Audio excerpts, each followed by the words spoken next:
Power of now chapter number 5 the state of present हालत हजूरी।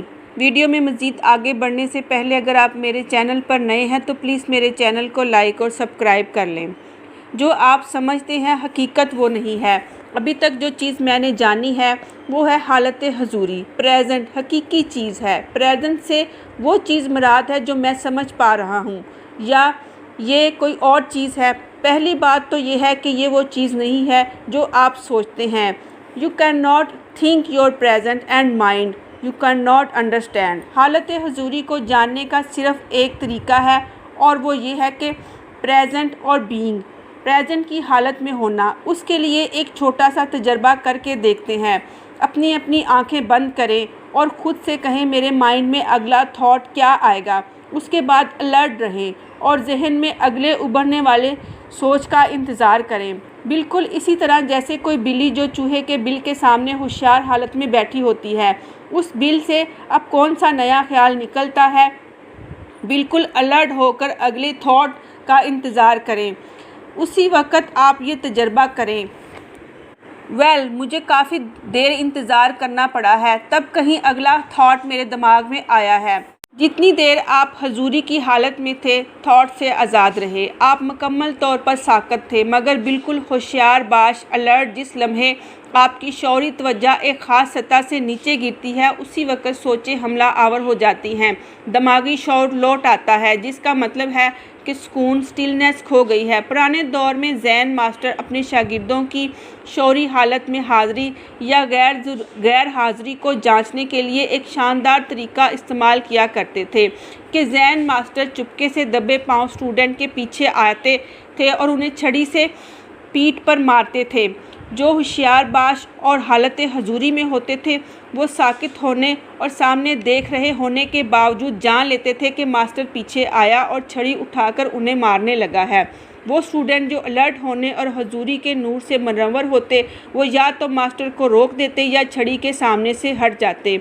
इसके बरअक्स जो बैठे रहते या जिन्हें छड़ी पड़ जाती उनके हवाले से मास्टर जान लेते कि वो एब्सेंट थे और सोचों में डूबे हुए थे, यानी गैर हालत अनकॉन्शियस हालत में थे। रोज़मर्रा ज़िंदगी में हाजिर बाश रहने के लिए ज़रूरी है कि हाजिर रहने की आदत आपके सेल्फ में गहरी उतर चुकी हो। सेल्फ में गहरा उतर जाने से क्या मुराद है? इसका मतलब है मुकम्मल तौर पर अपने बदन में मौजूद होना, अपनी तवज्जो और एनर्जी हालत हजूरी में सर्फ करना। ज़ाहरी शक्लों के हुस्न से मावरा यहाँ और भी बहुत कुछ है। ऐसा कुछ है जिसे नाम नहीं दिया जा सकता। Something when do not be name. ऐसा कुछ जो नाकाबिले बयान है, ऐसा कुछ जो बहुत गहरा है। ईसा अलैहिस्सलाम ने इस बात को यूँ भी कहा है, इस गुलाम की तरह हो जाओ जो अपने आका की वापसी का मुंतज़िर होता है। गुलाम नहीं जानता कि किस वक़्त मालिक आएगा, इसलिए हमा वक़्त होशियार, बेदार, साकत और मोहतात रहना है। अदराक यानी परस्पेशन और थॉट के दरमियान वक्फ़ा जितना ज़्यादा होगा इतना ही बतौर ह्यूमन बीइंग आपकी सतह ज़्यादा गहरी होगी। दूसरे लफ्ज़ों में आप इतने ही अनकॉन्शियस ज़िंदगी जीने वाले होंगे। अगर लोग इस हद तक दिमाग की गिरफ्त में कैद होते हैं कि फितरत का हुस्न उनके लिए वजूद ही नहीं रखता। हो सकता है कि ऐसे लोग ये कहते हों वाह क्या खूबसूरत फूल है, मगर ये सिर्फ लफ्ज़ी इजहार है और कुछ नहीं। इसके बरअक्स शौरी लम्हा मौजूद में हाज़िरी के बगैर हकीकत में फूल को देखा ही नहीं जा सकता, मतलब उसके अंदर छुपे जौहर को पहचाना ही नहीं जा सकता। इस तरह चंद अस्तनियात के अलावा हमारी दुनिया के जदीद फ़नून, फ़न तामीर, मौसीकी और अदब भी हुस्न के अंदरूनी जौहर से महरूम है। वजह इस अलमिये की ये है कि जो लोग इनको तख्लीक कर रहे हैं वो एक लम्हे के लिए भी अपने दिमाग की कैद से आज़ाद नहीं होते, इसलिए वो अपने अंदर मौजूद इस मकाम तक रसाई हासिल नहीं कर पाते जहाँ से हकीकी हुस्न उभरता है और तख्लीक होता है। क्या होना यानी बीइंग और हजूरी प्रेजेंट एक ही चीज़ है। जब आपकी बीइंग शौर की सतह पर आती है तो उस वक़्त होता यह है कि होने की हालत खुद अपना शौर बन जाती है और जब बीइंग खुद अपने बारे में कॉन्शियस हो उसका नाम हालत हजूरी है। हर चीज़ जो मौजूद है बीइंग है, इसमें खुदाई जौहर है, इसका कोई ना कोई दर्जा शौर है।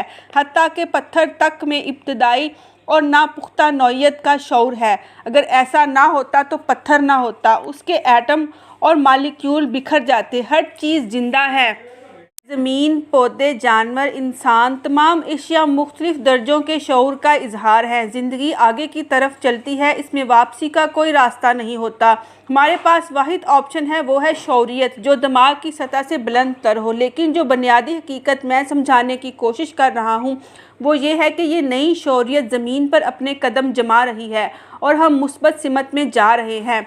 मशरिक़ में एक कहावत मशहूर है, मुअल्लम और मुतअल्लम, टीचर एंड टाट मिलकर इल्म तख्लीक करते हैं। शुक्रिया।